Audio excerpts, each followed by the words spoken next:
Well, he says, you know, it's written all over your face. You're afraid of going to a seance. But he says, I know you. He says, you're going to come. And then he started to tell me how brave I was when I was aboard ship, you know, different things. He says, you're not the same man, you're changed. You're chicken. That's all I needed to hear. I said, when do we go to a seance? So one Saturday evening, we were in the place. It was our first time. Very beautiful place. The medium was a lady. She had a gorgeous new home in Montreal. And there were about 20 invited guests there, which I was one of them. And she communicated with the spirits for different people there. And telling them what the spirit said. One man said, I would like to talk to my friend that died 6 months ago. But I don't want him to appear. Just want to talk to him. Because he says, I don't trust you talking to my friend for me. So the medium says, let me inquire of the spirit. Yeah, the spirit will talk with you. And that big masculine voice was heard in the place. It says, hi Frank. It's nice of you to ask for me to talk with you. And they had a little chat. And after it was over, Frank says, this is the greatest thing on earth, to be able to talk with the spirits of the dead. Then the medium said, we have a very special surprise tonight for you people. A spirit will manifest itself openly here in a few minutes. And it's like a big gust of wind hit the building. And right through the wall. Now the lights weren't terribly bright, but they were like living room lights. A couple of floor lamps and maybe some of these. And that translucent being seemed to come right out of the wall. How did you feel right at that moment? It's almost like my heart stopped a little bit. You know, very weird feeling. So it was a lady in a beautiful evening gown, swirling.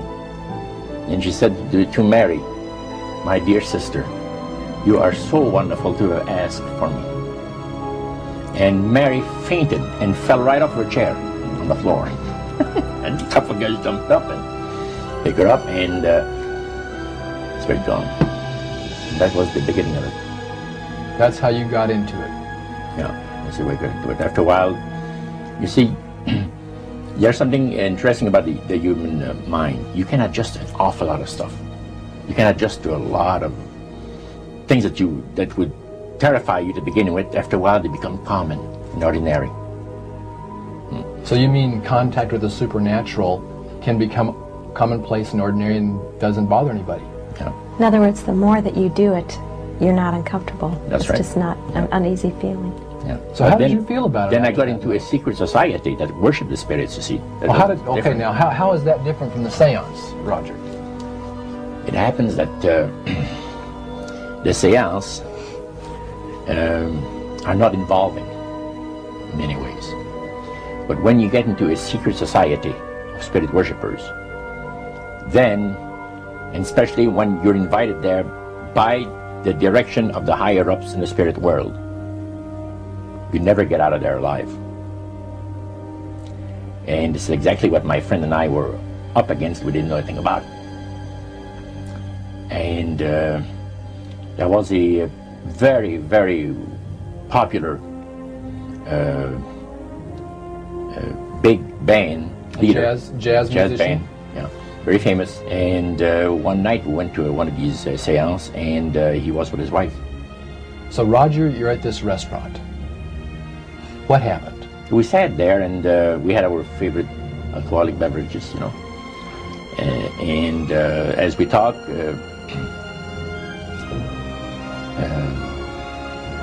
the band leader says, I want power. I go right to the source of power. And he says, how do you think that I became famous the way that I am? Well, I said, you must have had some good luck. Well, he says, there's no such thing as good luck. He says, there's either some power working for you somewhere, or you don't get ahead in this world. Not in my type of occupation. So it went from there. We got talking about spirit worship. Did it intrigue you? Or did it make you want to find out more about what exactly he was talking about? Yeah. So he said the supposed spirits of the dead that you're talking with are demon spirits. They're fallen angels. They're beautiful beings. Just set it out, just like that. Oh yeah. It didn't make you uneasy when he said they were Well, demon it shocked you a little bit, something that you first hear mentioned to you. He said, you guys have got a great future ahead of you. Because we've been told, the high priest of our society, secret society, has been told that the master has very special plans for you too. Now, what did he mean by the master? Satan. And we were interested to hear more about it. And he told us, he says, look, we worship spirits. We worship Lucifer and all his angels. They're just as beautiful as they did before they were cast out of heaven. He says there was a misunderstanding in the whole thing. He says among the inhabitants of the galaxies. And he says our master was misunderstood. And God did not bear with him like he does with people that make mistakes today. So we're in a warfare, good against evil. And we happen to be the evil ones, but we're not that bad. He says, I look at this business between the forces of good and evil. He says, you believe in one person believes in God, and everyone believes in Lucifer.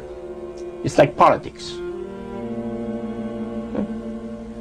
So the great controversy is real. And you've heard someone talk about it that's on the other side. And to these people, they are sold to the fact that Christ will not return to this planet with power and great glory. He's going to abdicate all claims to the planet, because the high priest once said that Christ will abdicate all claims to the planet because he knows that it is lawfully and rightfully Satan's. And at that time he says, so the priest says, well now, he says, for those of you that are new, let me tell you that this is the most feasible way, he says, to please the spirits. It's to deride Christ and his people, and his church and all that. So they sing out of Christian hymnals. They didn't sing Christian words to the hymns, however. Well, they changed a lot of them. Yeah, not for the good. It's a form of blasphemy. Yeah. Such as you see today in the rock music world. You see the entertainers, they have these crosses. The ladies got earrings, crosses. The guys got crosses. This is a form of blasphemy, a form of deriding Christ. You see, spirits cause the people to do that, to find pleasure in wearing this type of emblem, which is the cross is the emblem of the crucifixion of Christ to the Christians. Better to reign in hell than serve in heaven, is that it? Why not? I'm here on the ground with my nose in it since the whole thing began. I've nurtured every sensation man has been inspired to have.